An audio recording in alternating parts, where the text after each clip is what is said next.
del primer libro de Samuel. Primero de Samuel, capítulo número 7. Y vamos a hablar de Ebenezer, una piedra que nos recuerda el Evangelio. Vamos a leer solamente para comenzar el versículo número 12 del capítulo 7. Ebenezer, una piedra que nos recuerda el Evangelio. Primero de Samuel, capítulo número 7, versículo número 12. Y tomó luego Samuel una piedra y la puso entre Mizpa y Sen, y le puso por nombre Ebenezer, diciendo: hasta aquí nos ayudó Jehová. Que Dios traiga bendición a nuestros corazones con la lectura de su palabra. Ebenezer, en esta ocasión del capítulo número 7, es un nombre con un nuevo significado para la nación de Israel en este momento. Ustedes recuerdan que en el capítulo número 4 nosotros encontramos otro lugar que se llamaba también Ebenezer. Pero ese lugar se convirtió en un lugar de un recuerdo negativo para la nación. Si vamos al capítulo número 4, versículo número 1 y 2 de este mismo libro de Primero de Samuel, dice el capítulo 4, versículo número 1: porque por aquel tiempo salió Israel a encontrar en batalla a los filisteos y acampó junto a Ebenezer, y los filisteos acamparon en Efec. Ese nombre Ebenezer, por lo que sucedió en el capítulo número 4 y luego también por lo que nosotros leemos en el capítulo número 5, versículo número 1, cuando dice el texto, capítulo número 5, versículo número 1, cuando los filisteos capturaron el arca de Dios, la llevaron desde Ebenezer a Asdod. Ese nombre Ebenezer, en la historia de la nación, hasta este nuevo lugar que nosotros tenemos en el capítulo número 7, se había convertido en un recuerdo negativo para la nación. Era un recuerdo oscuro. Cuando la nación había sido destruida, cuando la nación había sido derrotada, cuando el arca de Dios había sido tomada. Y si este nombre ellos lo recordaban y lo mencionaban, lo que venía a su mente era la derrota. Lo que venía a su mente era que el arca de Dios había sido llevada al territorio filisteo. Pero cuando nosotros llegamos al capítulo 7 y nosotros encontramos una nueva condición, una condición que lo cambia todo, un nuevo Ebenezer, un nuevo lugar donde la mano de Dios ha intervenido, y realmente el significado de esta frase toma un nuevo sentido y una nueva esperanza y una nueva dirección, y realmente ahora podemos decir, o podía decir también la nación: hasta aquí Dios nos ha ayudado. No son los mismos lugares. De hecho, uno es que un lugar se llama Ebenezer, y en este caso es que Samuel levanta una piedra como monumento para celebrar la victoria de Dios sobre sus enemigos. Aquí Samuel está celebrando la intervención del poder de Dios para librar a su pueblo, y él dice: este monumento, esta piedra será llamada la piedra de la ayuda, la piedra donde nosotros vamos a recordar que Dios intervino poderosamente para librarnos. Es por eso que este nuevo Ebenezer, que este monumento donde el significado de hasta aquí nos ha ayudado Dios le ha sido colocado, o el significado de la piedra de ayuda para recordar la intervención de Dios, nos recuerda el Evangelio. Porque el Evangelio, queridos hermanos y queridos amigos, no es más que la intervención poderosa de Dios para salvarnos en aquel que es la roca eterna, Jesucristo, el Hijo de Dios. El Evangelio es la intervención de Dios en la persona de Jesucristo para salvarnos a través de su persona y a través de su obra. Es la intervención final de Dios. En Jesucristo nosotros podemos decir, aquí nos ha ayudado Dios de manera definitiva. Y por eso Ebenezer es un monumento que nos recuerda el Evangelio. Ahora, ¿cómo luce aquí la realidad del Evangelio en este capítulo número 7 de Primero de Samuel? Si usted ve los primeros versículos conmigo, versículo número 1 hasta el versículo número 2, usted se da cuenta que hay una condición en la nación de Israel muy triste. Y que es una condición que no era solamente una cuestión de la nación de Israel, que es una situación del corazón humano. La nación de Israel no ha podido, no ha honrado, no ha querido honrar a Dios tal como Él le señaló en los primeros 5 libros del Antiguo Testamento, lo que nosotros conocemos como los libros de la ley.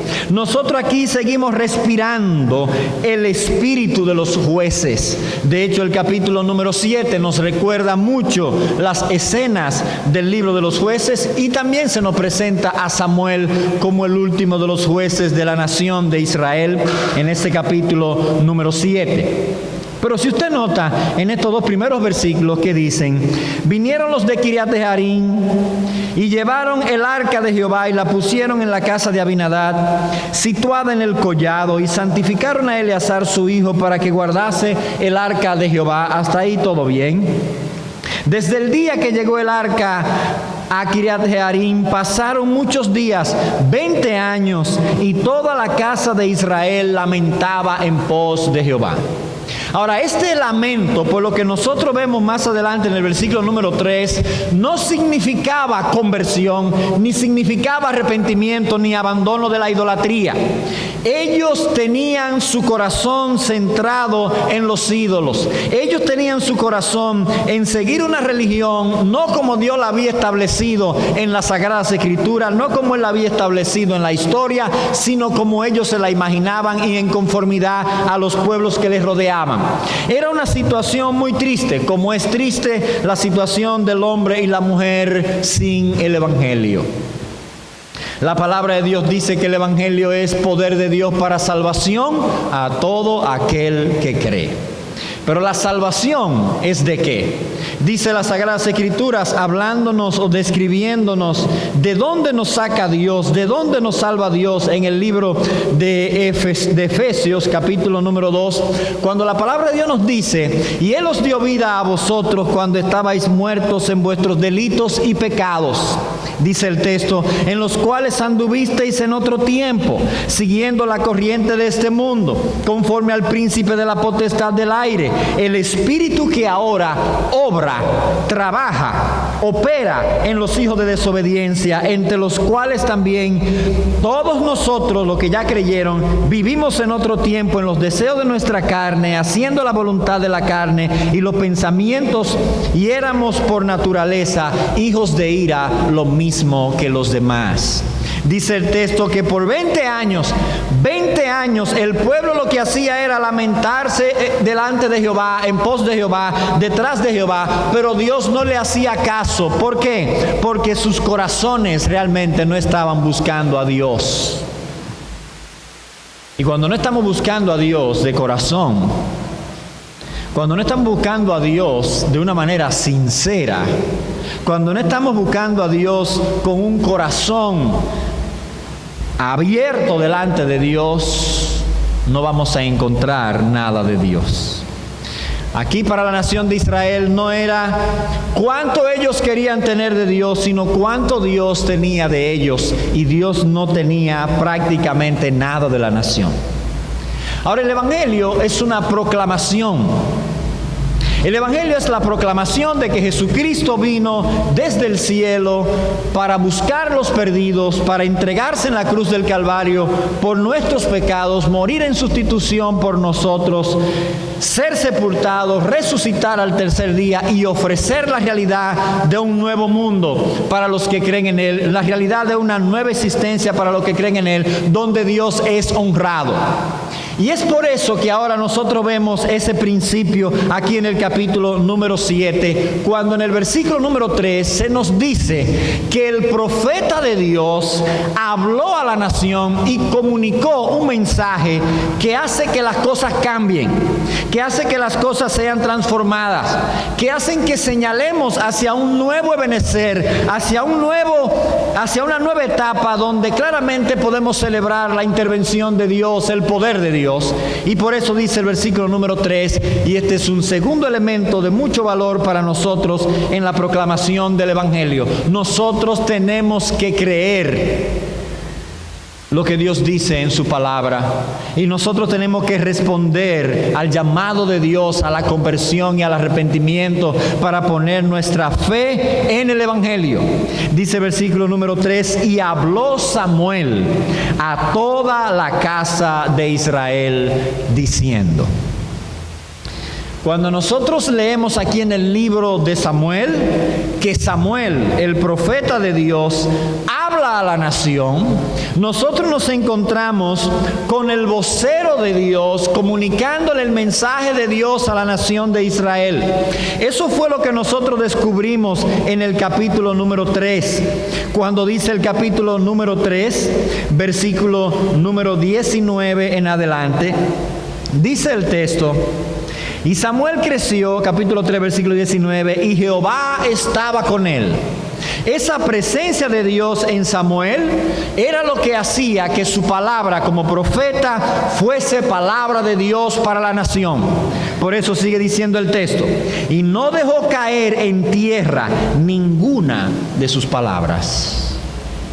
Y todo Israel, desde Dan hasta Beerseba, de cabo a cabo, conoció que Samuel era fiel profeta de Jehová, y Jehová volvió a aparecer en Silo, porque Jehová se manifestó a Samuel en Silo por la palabra de Jehová.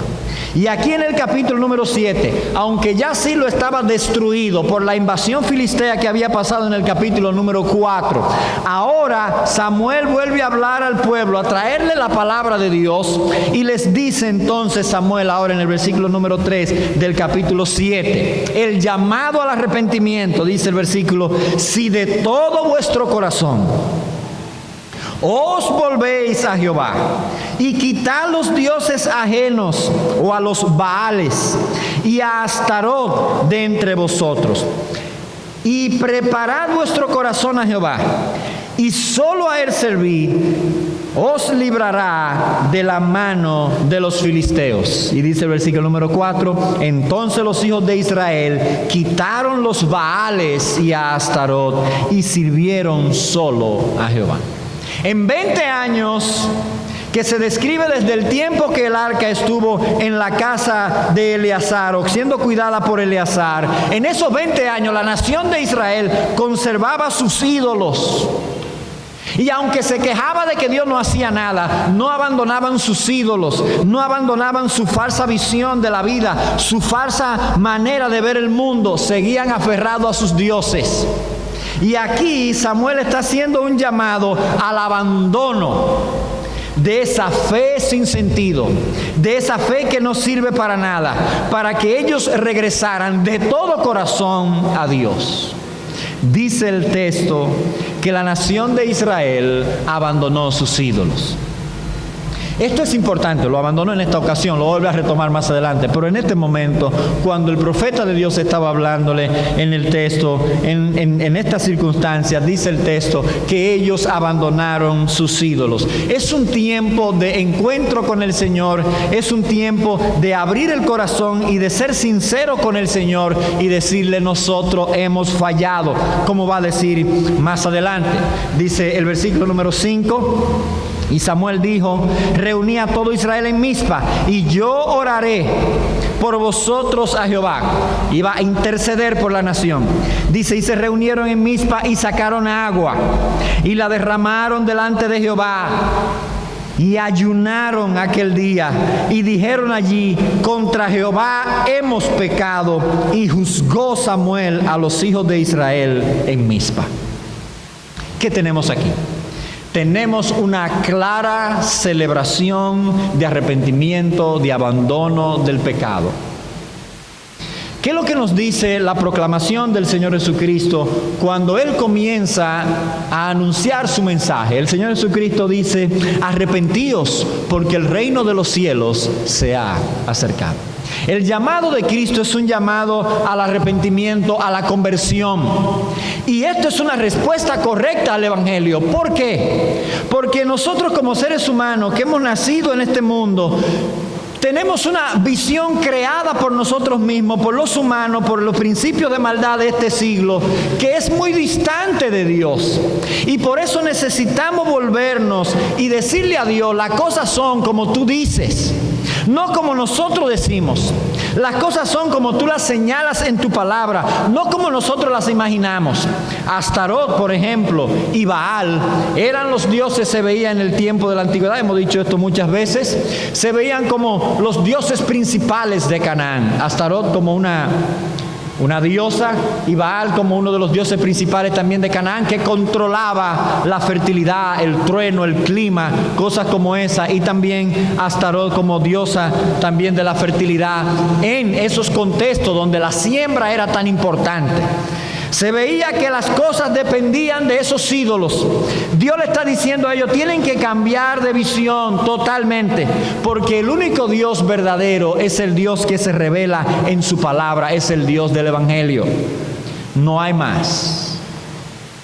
Ahora, hoy usted no adora a Baal, quizá hoy usted no adora a Astarot, quizá usted ni siquiera es adorador de los santos tradicionales de nuestra querida República Dominicana. Quizá usted ni siquiera es devoto de la Virgen, ni de ningún santo, ni de San Ramón, ni de San Miguel, ni de ningún ángel.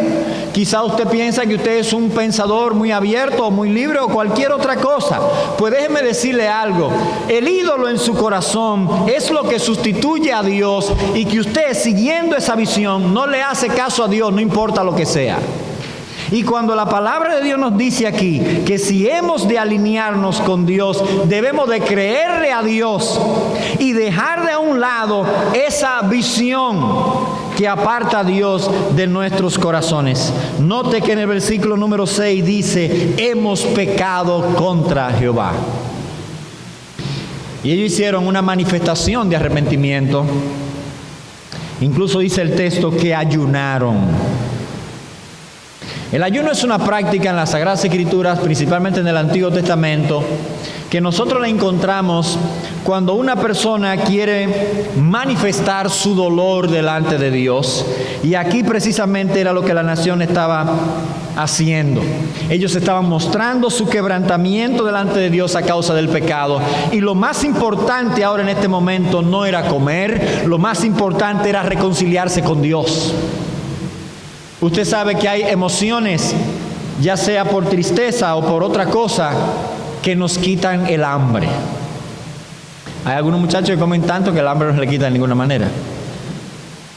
Pero hay personas a veces cuando, por ejemplo, muere un pariente, que están tan tristes que no quieren comer. No porque es que no pueden comer, no le baja, no le pasa, como ellos dicen. Pero a veces los muchachos están tan entretenidos jugando un juego o tan entretenidos con un celular que tampoco quieren comer, y eso hay que obligarlo a comer. Pero es por la emoción que tienen por el momento, la tristeza que tienen, y ellos saben que eso no es lo más importante ahí, que lo más importante era o estar triste o estar demasiado alegre, demasiado contento, y no quieren comer. Pues en este caso el ayuno comunicaba que lo más significativo aquí era reconciliarse con Dios, que lo más importante era que se confirmara que sus pecados habían sido perdonados y que Dios estaba actuando a su favor, que Dios iba a intervenir para salvarlos. Confesar el pecado delante de Dios y apartarse del pecado, es decir, Dios, yo no puedo hacer nada con mi pecado más que confesarlo y abandonarlo. y tú eres quien puede perdonarlo. Y por eso ellos están ahí confesando sus pecados, diciéndole al Señor: aquí no vamos a hacer ninguna otra cosa, porque lo más que deseamos es que tu gracia nos sea confirmada. Que tu gracia nos sea confirmada. Y ese es el llamado del Evangelio. Arrepentíos, porque el reino de los cielos se ha acercado. Dios manda a todos los hombres en todo lugar que se arrepientan, que usted abandone su estilo de vida sin Dios y venga a Dios. Ahora, note algo más aquí que también es una verdad interesante acerca del Evangelio. Además de que el Evangelio nos proclama la palabra de Dios para que nosotros entendamos nuestra condición y busquemos a Dios de todo corazón, el Evangelio nos dice que Dios se vuelca para actuar en beneficio de aquellos que creen en Él, de aquellos que le buscan. Dice el versículo número 8 en adelante, versículo número 7 en adelante: cuando oyeron los filisteos que los hijos de Israel estaban reunidos en Mizpa. Mire, el diablo no duerme en su cama, dice un refrán. Y cuando esta gente está reunidos para buscar a Dios, para ponerse en comunión con Dios, como pasa siempre en la vida cristiana, como va a pasar en su vida, si usted tampoco es cristiano, usted se propone buscar a Dios y viene el diablo de una vez, ahí mismo, usted planificando, voy a ir para la iglesia, y Satanás de una vez creándole otra agenda para que usted no vaya. Y usted se propone buscar a Dios y ahí está el sistema de maldad creándole otra alternativa para que usted no le haga caso a ese pensamiento, para que eso se le pase. Los hermanos que están tratando de comprometerse con el Señor: voy a leer la palabra de Dios, voy a tener mi vida de oración más comprometida, voy a comprometerme con la asistencia a la iglesia, y Satanás ahí mismo también haciéndole su agenda. Mientras ellos están orando a Dios, confesando su pecado, ayunando, buscando a Dios, dice el versículo número 7, en ese mismo instante, mientras tanto, y no en el cuartel de la justicia, sino en el cuartel de los filisteos, dice: cuando oyeron los filisteos que los hijos de Israel estaban reunidos en Mizpa, subieron los príncipes de los filisteos contra Israel. Y al oír esto, los hijos de Israel tuvieron temor de los filisteos. Porque la reunión no era una convocación de guerra. La reunión era una convocación de renovación espiritual. Pero los filisteos pensaron que era una convocación de guerra. Y dijeron: si ellos se reunieron ahí, eso es que se va a armar un pleito. Entonces debemos nosotros contrarrestar primero. Pero ellos están buscando a Dios. Ellos están reconciliándose con Dios. Pero ¿qué va a suceder? ¿Qué es lo que va a pasar? Dice el versículo número 8: entonces dijeron los hijos de Israel a Samuel, llenos de temor, asustados: no ceses de clamar por nosotros a Jehová nuestro Dios, para que nos guarde de las manos de los filisteos. Usted sabe que la palabra mano ha jugado un papel importante en el capítulo número 5, número 6 y el capítulo ahora número 7. Usted sabe que la mano aquí tiene que ver con el poder, con la fuerza, con la manifestación, la capacidad de acción. Recuérdense que Dios cortó las manos de Dagón para mostrar que Dagón no servía para nada. Y la mano de Jehová fue que se manifestó contra sus enemigos. Y aquí ellos están diciendo: Samuel, ora por nosotros para que la mano de los filisteos, nosotros seamos librados de la mano de los filisteos. Un pueblo que no se había reunido para pelear, por eso tienen miedo, porque ellos no se habían reunido como ejército en ese instante para pelear. Ellos no se habían reunido con sus armas para pelear. Fue un llamado al arrepentimiento. Ellos están ahí buscando a Dios. Y ahora comienza Samuel a interceder por el pueblo. Y dice el versículo número 10: y aconteció que mientras Samuel sacrificaba, versículo 9, y Samuel tomó un cordero de leche y lo sacrificó entero en holocausto a Jehová como reconciliación, y clamó Samuel a Jehová por Israel. Y mire aquí: y Jehová le oyó. 20 años tenía la nación siguiendo un estilo de vida equivocado, y aunque estaban quejándose con Dios, preservaban sus ídolos y no se apartaban de sus pecados. Pero al final de ese tiempo aquí, o en este momento, cuando Samuel llama a la nación al arrepentimiento, y que no se habían juntado para pelear, y Samuel está intercediendo por el pueblo, dice el texto ahora, que Jehová lo escuchó. Y el versículo número 10, y aconteció que mientras Samuel sacrificaba el holocausto, mal momento para llegar, los filisteos llegaron para pelear contra los hijos de Israel. Y Jehová tronó aquel día con gran estruendo sobre los filisteos y los atemorizó, y fueron vencidos delante de Israel. ¿Usted recuerda el canto de Ana? Cuando nosotros predicábamos del cántico de Ana, nosotros decíamos que el cántico de Ana es el espíritu del libro de Samuel. Y si usted quiere ir conmigo allá al cántico de Ana, mire lo que ella canta, capítulo número 2, recuerde, capítulo número 2. Dice el versículo número 1, Ana oró y dijo, mi corazón se regocija en Jehová, mi poder se exalta en Jehová, mi boca se ensanchó sobre mis enemigos, por cuanto me alegré en tu salvación. Porque Dios es quien trae la salvación. Versículo número 2, no hay santo como Jehová, porque no hay ninguno fuera de ti, ni Dagón ni nadie más. Y no hay refugio como el Dios nuestro, a quien Samuel estaba buscando en oración. Versículo número 3. No multipliquéis palabras de grandeza y altanerías. Cesen las palabras arrogantes de vuestra boca, porque el Dios de todo saber es Jehová, y a él toca pesar las acciones. Los arcos de los fuertes fueron quebrados, y los débiles se ciñeron de poder. Eso es el Evangelio. Eso es lo que está pasando en el capítulo número 7. Los saciados se alquilaron por pan, y los hambrientos dejaron de tener hambre.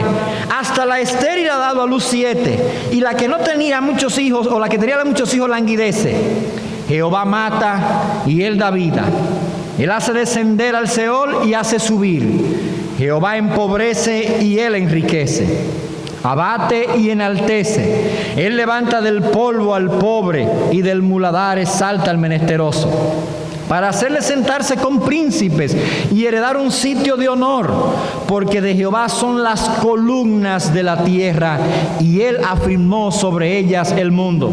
Él guarda los pies de sus santos, mas los impíos perecen en tinieblas, porque nadie será fuerte por su propia fuerza.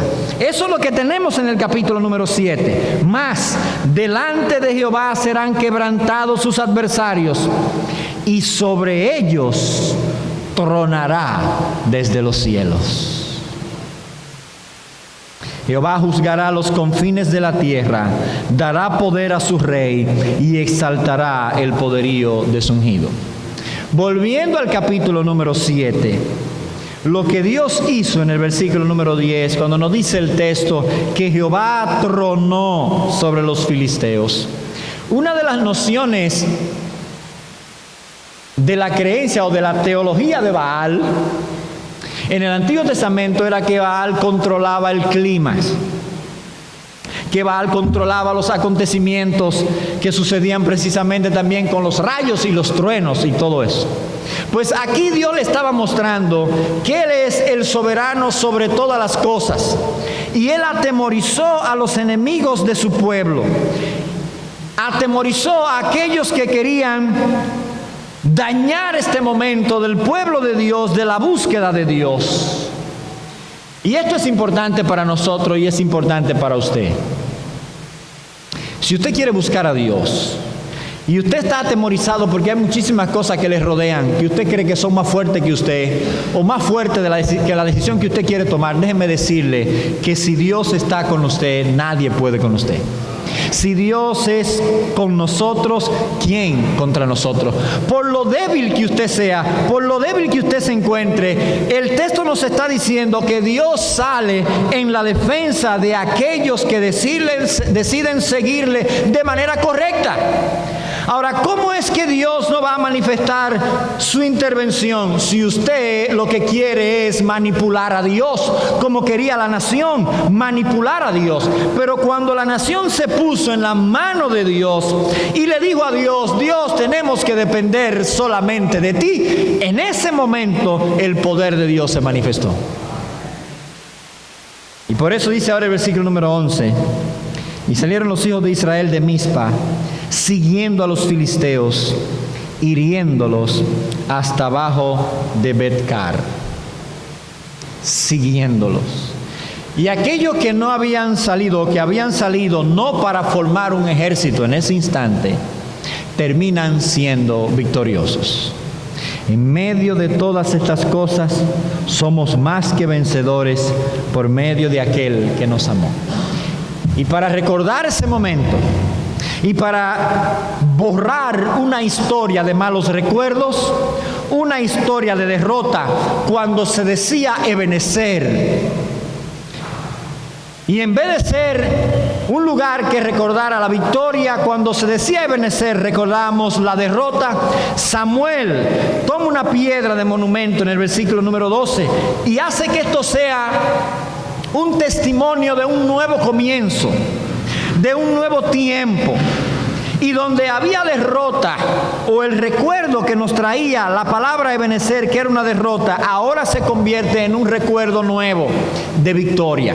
Y por eso dice el versículo número 12, y tomó luego Samuel una piedra y la puso entre Mizpa y Sen y le puso por nombre Ebenezer, diciendo, hasta aquí nos ayudó Jehová. Y la victoria fue constante, versículo número 13. Así fueron sometidos los filisteos y no volvieron más a entrar en territorio de Israel. Y la mano de Jehová estuvo contra los filisteos todos los días de Samuel. La mano de Dios es más poderosa que cualquier otra mano. La mano de Dios estuvo contra los enemigos del pueblo de Dios mientras el pueblo siguió la palabra de Dios. Esto es el Evangelio. El Evangelio es un llamado a usted reconciliarse con Dios y a usted experimentar el poder de Dios. ¿Quién libró al pueblo de esta circunstancia en la que estaban metidos? Lo libró Dios.